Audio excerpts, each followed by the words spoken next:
Oi, pessoal, como vocês estão?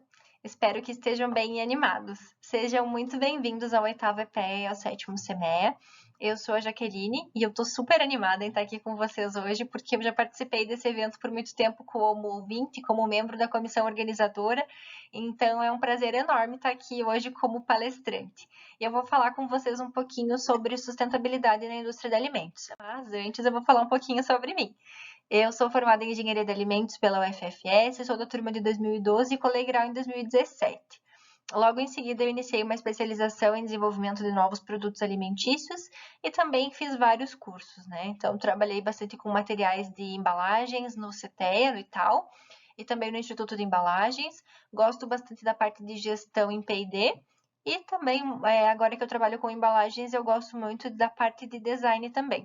Então, fiz alguns cursos sobre ecodesign e design thinking para alimentos, porque eu acredito muito que o consumidor tem que estar no centro das nossas decisões, né, dos nossos projetos, e até eu brinco que ele é o nosso principal chefe, né, que não faz sentido se a gente não ouvir e não entender o que o consumidor precisa e deseja, né. Falando um pouquinho sobre as experiências profissionais, então. Em 2017, eu fui estagiária de manufatura na Paraty.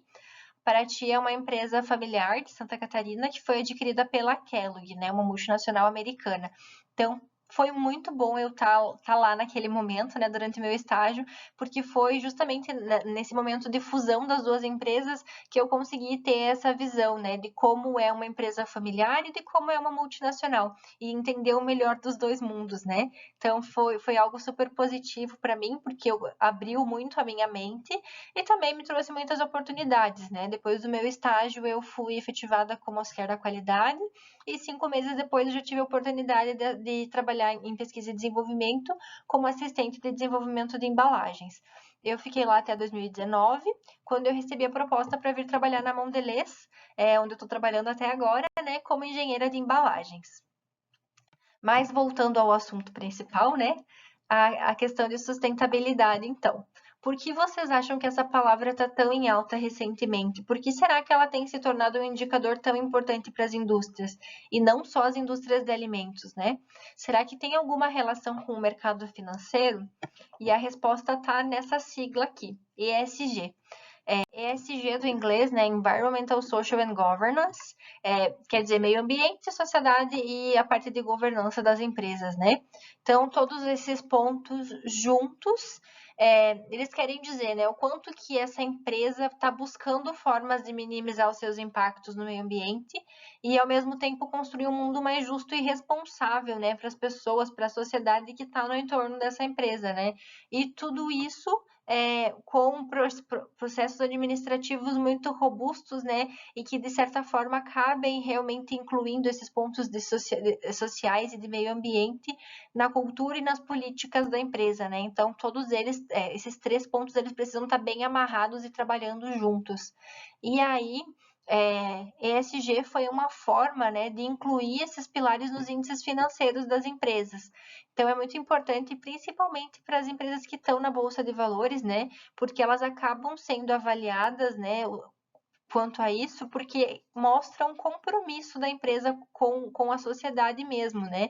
E ao ponto que a empresa está se preocupando com a sociedade, ela está mostrando que ela quer ser sustentável a longo prazo, né? Então, isso mostra também na parte financeira da empresa, né?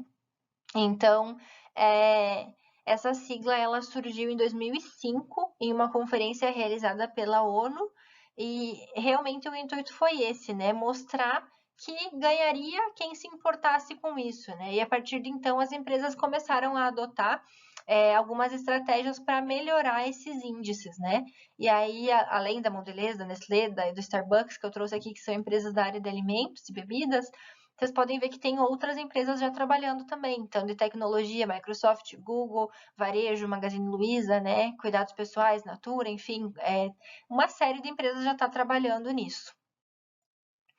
E até aqui eu trouxe alguns indicadores, né? 73% das indústrias de alimentos e bebidas já estão compartilhando, né, índices referentes à sustentabilidade, mas não é algo obrigatório, né? As empresas não têm nenhuma obrigação em compartilhar. Mas quem já está trabalhando nisso e compartilha acaba saindo na frente, né?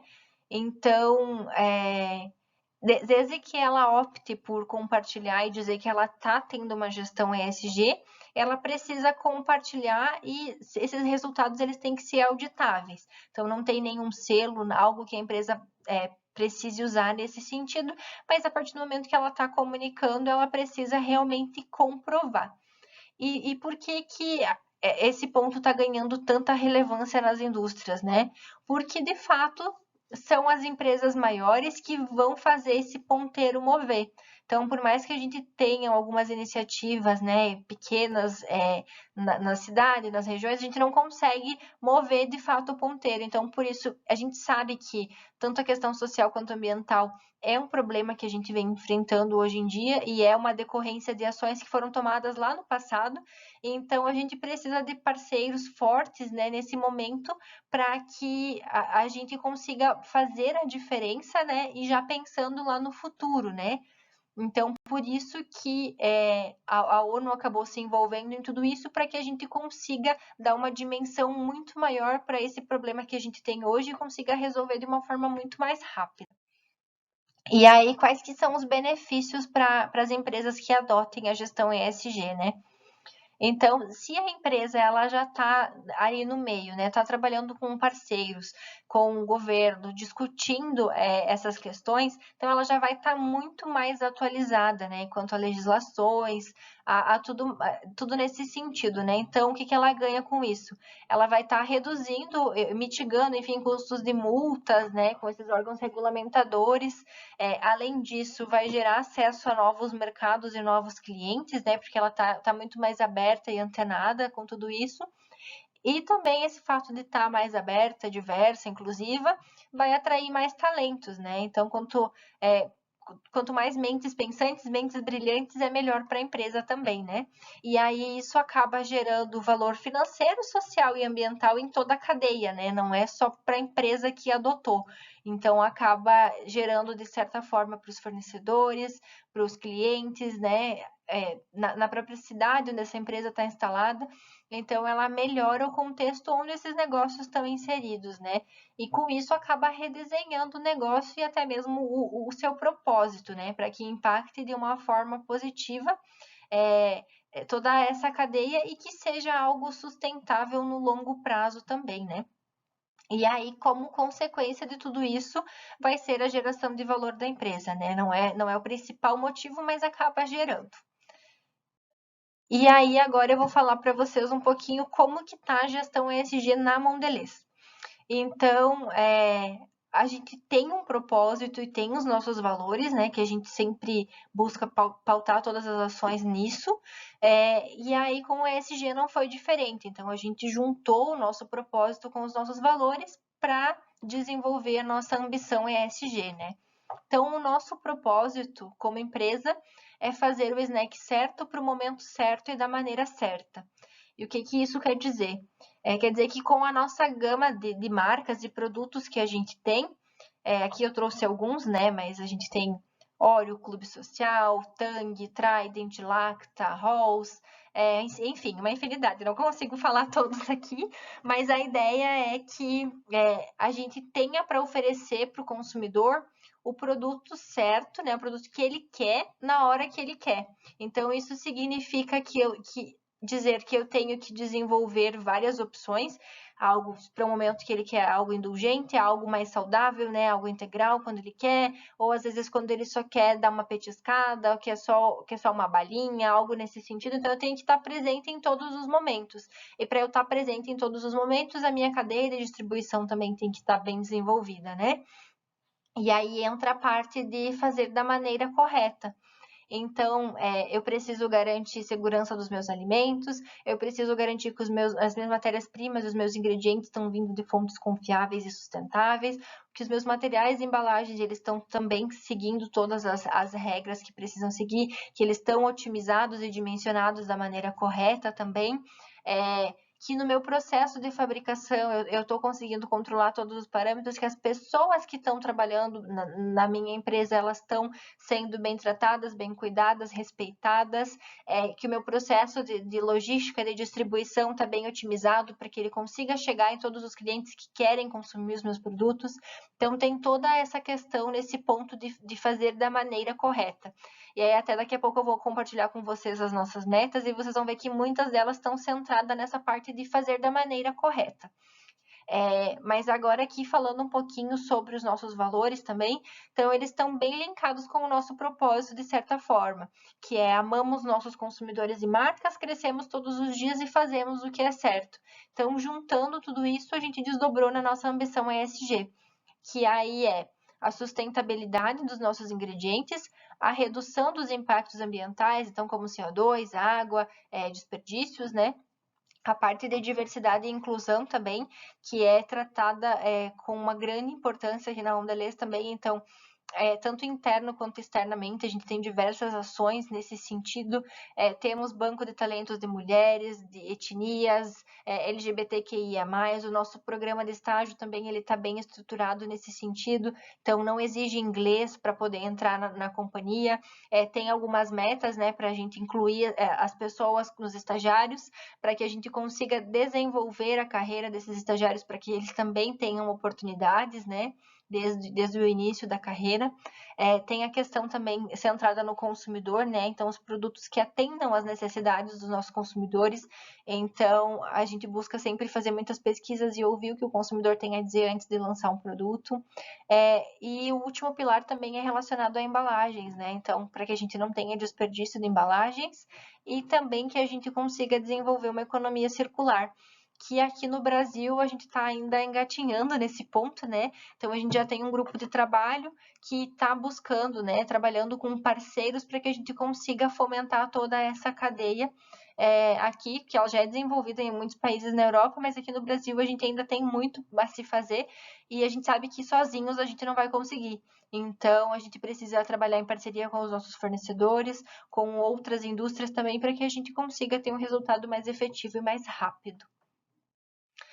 E aqui é só uma tabelinha, né, mostrando os nossos dados de 2020, são os dados do nosso reporte anual, e aí está focado também nos pontos ESG.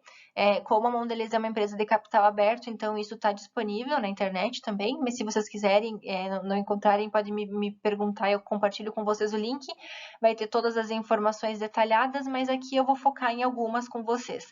Então, na parte de sustentabilidade de ingredientes, a gente focou muito no cacau, no trigo e na gordura, né, que são as nossas matérias-primas para a maioria dos nossos produtos. Então, é onde a gente, atuando, a gente vai conseguir ter um resultado maior.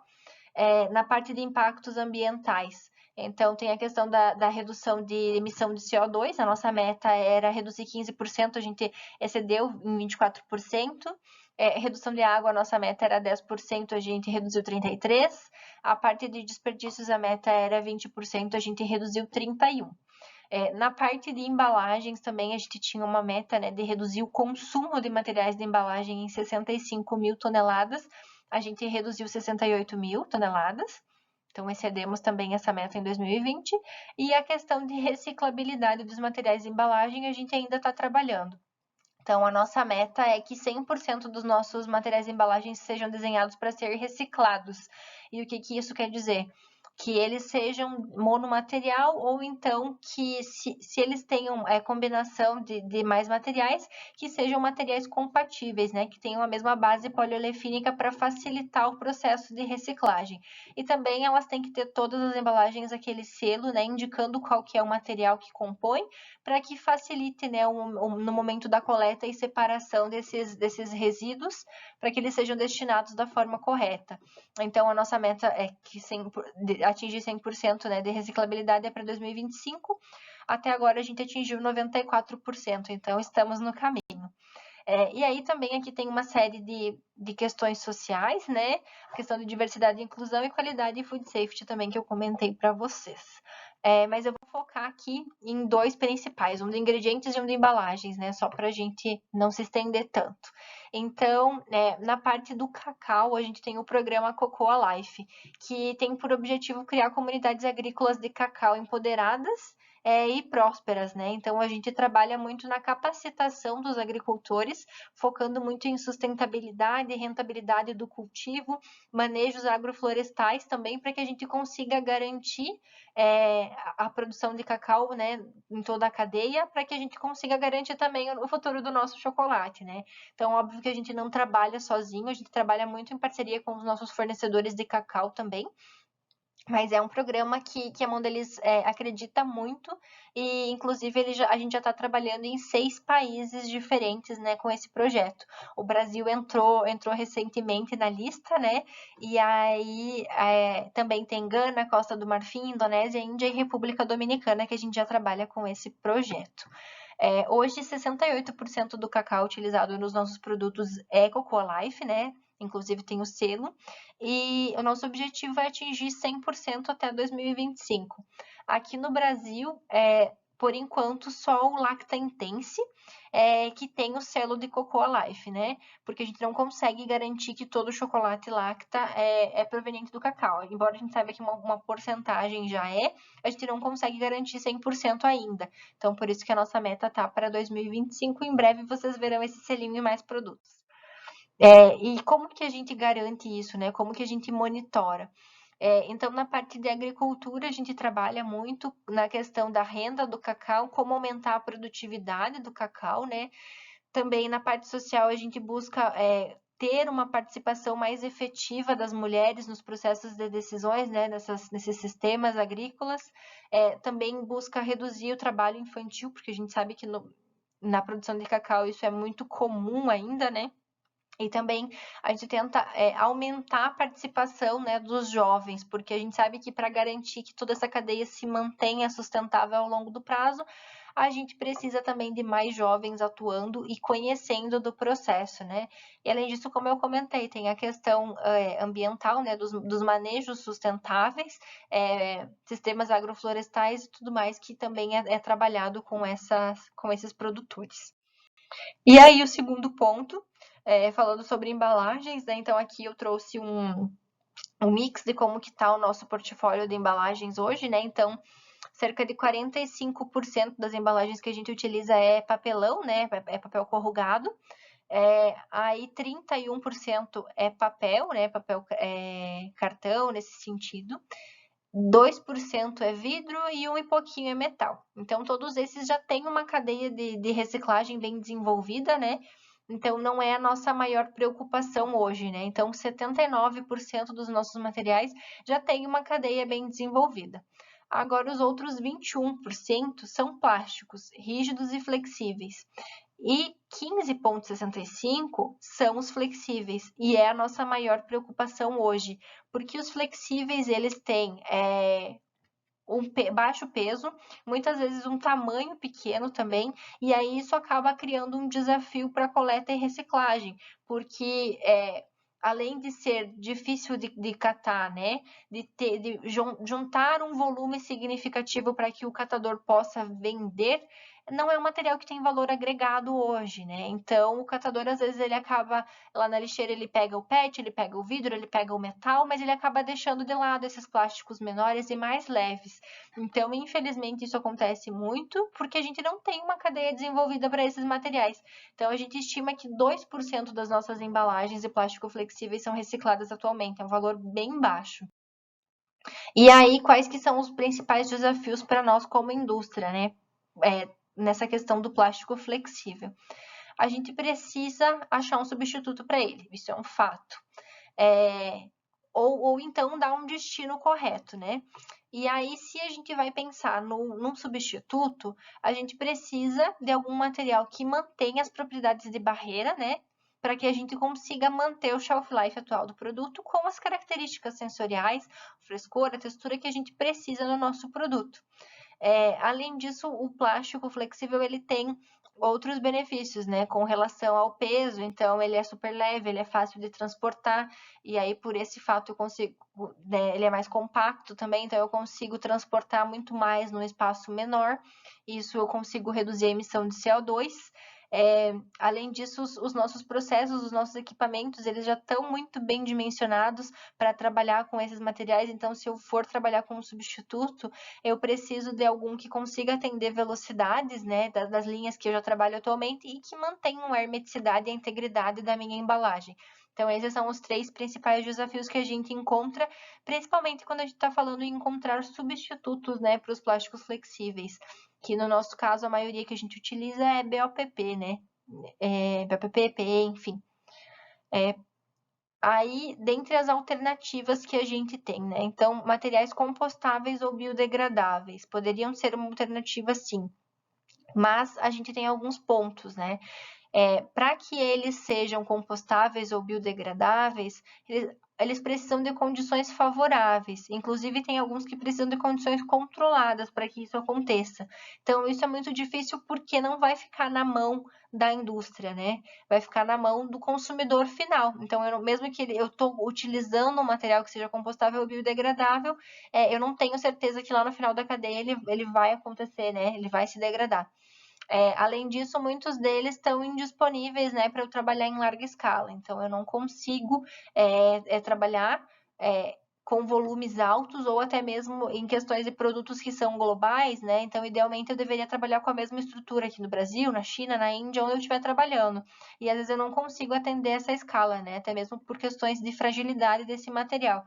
E também tem questões que condições adversas, né, podem afetar o desempenho desse meu material. Então, às vezes, a temperatura que está no sul, ok, atende, mas se eu for enviar o meu produto lá para o Nordeste, como ele tem uma barreira menor ou algo nesse sentido, o aumento da temperatura pode danificar o meu material de embalagem, eu vou perder barreira, vai danificar o meu produto. Então, às vezes eles são um pouco mais sensíveis, né, nesse sentido, e a gente não consegue garantir todos esses pontos.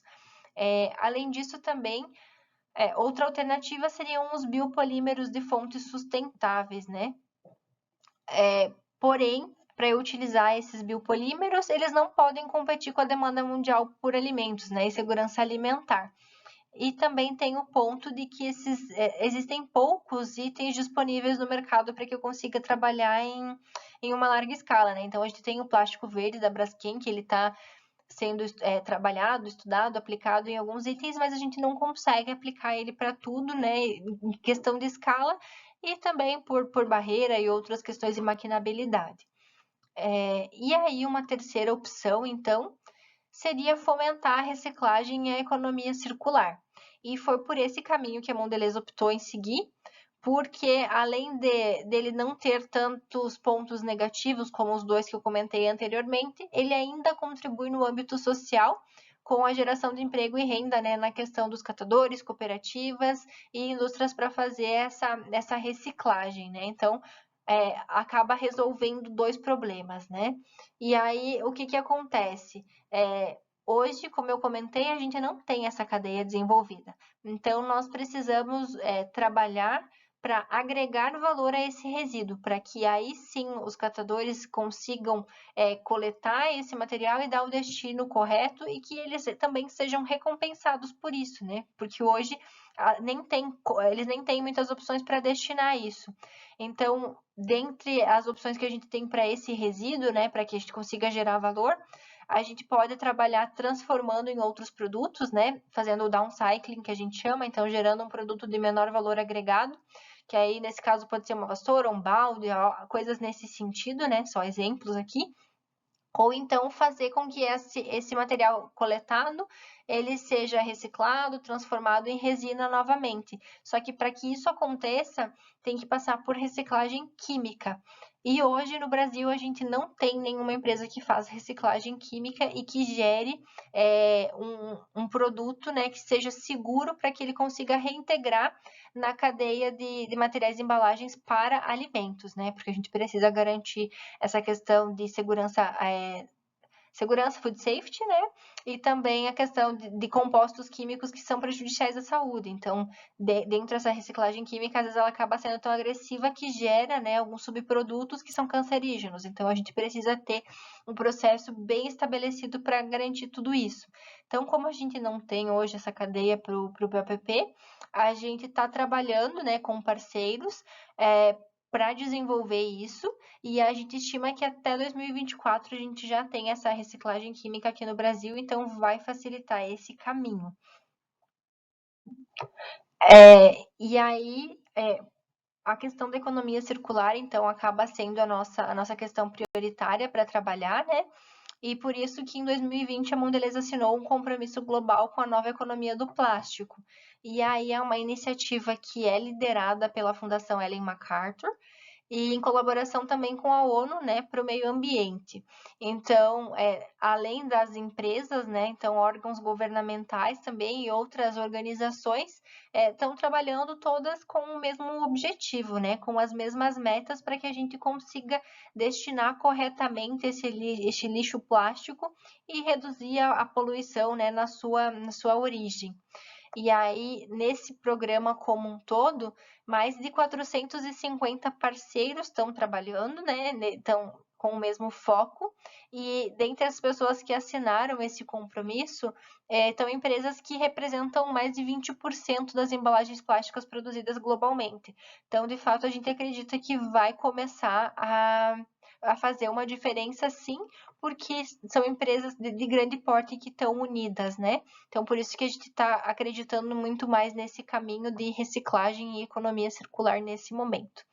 E aí, aqui tem algumas das empresas, né? Então, de novo, né? Tem empresas de alimentos, de cuidados pessoais e também fabricantes de embalagens, né? Que a gente precisa do apoio deles também para que a gente consiga realmente criar essa cadeia de reciclagem química e tudo mais. Mas, além disso, a gente tem alguns outros indicadores que podem ser utilizados, né, para a questão de sustentabilidade na indústria. Então, e também não só na indústria, né? A gente pode também cuidar disso em casa e tudo mais. Mas aqui eu cito, então, a questão do desperdício de comida e água, né? Como eu comentei, a gente já tem algumas metas, mas é importante que todos tenham isso em mente, né, em todas as suas ações. A questão da otimização do solo desde o plantio, né, dos nossos ingredientes, das nossas matérias-primas, né, que condições que a gente pode criar e favorecer para que a gente tenha isso mais otimizado e que utilize menos recursos da natureza, né? A questão de emissão de CO2 e gases, então, avaliar o nosso processo de fato, do início ao fim, né? Como que está chegando os nossos ingredientes, tem alguma forma de otimizar, como que eu estou enviando, né? Como que está a minha questão de logística, será que está bem otimizada? Será que está fazendo, né, mais com menos? Então, o que a gente poderia considerar nesse sentido, né? Então, as questões de transporte também são bem importantes, porque acabam, quando a gente faz análise de ciclo de vida, o transporte acaba pesando muito, né? Porque às vezes eu penso assim, eu vou comprar um ingrediente lá da China, porque ele é mais barato, enfim. Só que quando eu faço essa análise, né, e começo a contar os indicadores ambientais, por exemplo, para eu trazer esse ingrediente talvez da China, eu estou emitindo muito mais CO2 do que se eu estivesse comprando de um fornecedor local. Talvez eu estivesse pagando um pouco mais caro, mas eu estaria fomentando o desenvolvimento local. Esse produtor poderia estar aumentando a escala dele, melhorando custos, até às vezes a questão da qualidade do produto seria diferente. Então, é importante que a gente avalie isso, né, do início ao fim dos nossos ciclos, né, toda a cadeia de suprimentos. E aí também a questão de tratamentos de efluentes e resíduos sólidos, acredito que a maioria das empresas hoje já tem, né, essa questão, porque é uma das poucas coisas que a nossa política nacional de resíduos sólidos acaba focando, né? Mas como ela está em discussão agora, eu acredito que vai mudar muita coisa e a gente vai ser cobrado de muitas outras formas também. Mas até que esse momento não chega, é importante que todo mundo tenha essa consciência, né? E que faça o melhor que pode ser feito, né? E Aí eu trouxe bastante indicadores, bastantes exemplos aqui para vocês, mas a ideia eu acho que é reforçar justamente isso, né? Que sustentabilidade é muito além do que se vê. Então, por isso que eu acabei indo lá em ESG, contextualizando todo esse ponto, porque às vezes a gente pensa muito em sustentabilidade e já associa a embalagem, né? Aquele material que foi parar lá no mar, toda aquela questão, mas a gente está vendo só uma parte, né? Que é só o que sobrou depois do consumo, né? E às vezes é por isso que a embalagem é tão criticada. Mas a gente tem que ter em mente que a embalagem é só uma parte. Então, se a gente conseguir trabalhar com ferramentas como análise de ciclo de vida, né, que vai analisar todo o processo end-to-end, a gente vai conseguir ter ideia que às vezes a embalagem é uma parte muito pequenininha que está gerando um impacto ambiental. Às vezes eu poderia otimizar muito mais no meu processo, nos meus ingredientes, enfim, em N outras coisas que a gente já conversou aqui. Né? A gente não pode penalizar só um ou outro, né? É importante que a gente avalie e tenha consciência do todo. E então, para finalizar, eu gostaria de fazer essa pergunta, né? Será que a sustentabilidade na indústria de alimentos ela é responsabilidade de quem? Ela é do Departamento de Meio Ambiente, será? Ou ela é minha responsabilidade como engenheira de embalagens, trabalhar no desenvolvimento de uma estrutura bem otimizada, numa paletização que atenda, né, que otimize a questão da ocupação das cargas, né? Ou será que ela é do P&D de produto que está escolhendo os ingredientes, ou é de compras no momento da escolha do fornecedor, manufatura na hora de otimizar os processos? Como que tá? Será que é responsabilidade de um setor? Será que sustentabilidade deveria ser um projeto na indústria para que a gente consiga otimizar? Eu acredito fortemente que somos todos corresponsáveis, né? Então a gente precisa colocar a sustentabilidade dentro da nossa cultura, dentro das nossas ações. Eu acho que ela tem que estar no nosso mindset, de certa forma, né? Porque são as pequenas ações que a gente vai fazendo, as coisas que a gente vai mudando e entendendo que vão fazer a diferença. A gente não vai mudar tudo de uma hora para outra, mas a gente precisa entender o contexto que a gente está inserido para que a gente consiga realmente mudar alguma coisa, né? Então, por isso que eu quis trazer para vocês todo esse contexto, porque eu acho que sustentabilidade, a parte social, a parte de governança, elas têm que estar muito bem ligadas e todas elas trabalhando em sincronia para que a gente consiga ter uma sociedade melhor e mais justa para nós mesmos também, mas para as próximas gerações. Então, espero que vocês tenham gostado, que vocês tenham compreendido, né, os conceitos de ESG, de sustentabilidade. Aproveitem bastante o evento. Se ficaram com alguma dúvida, algum questionamento, vocês podem me procurar. Aqui eu deixei meu e-mail, meu LinkedIn. Fiquem super à vontade. Se quiserem falar de outros temas que não sejam sustentabilidade também, fiquem à vontade, me procurem. E nos falamos mais tarde, então, né? Acho que a gente tem a mesa redonda depois. Aproveitem bastante e se cuidem.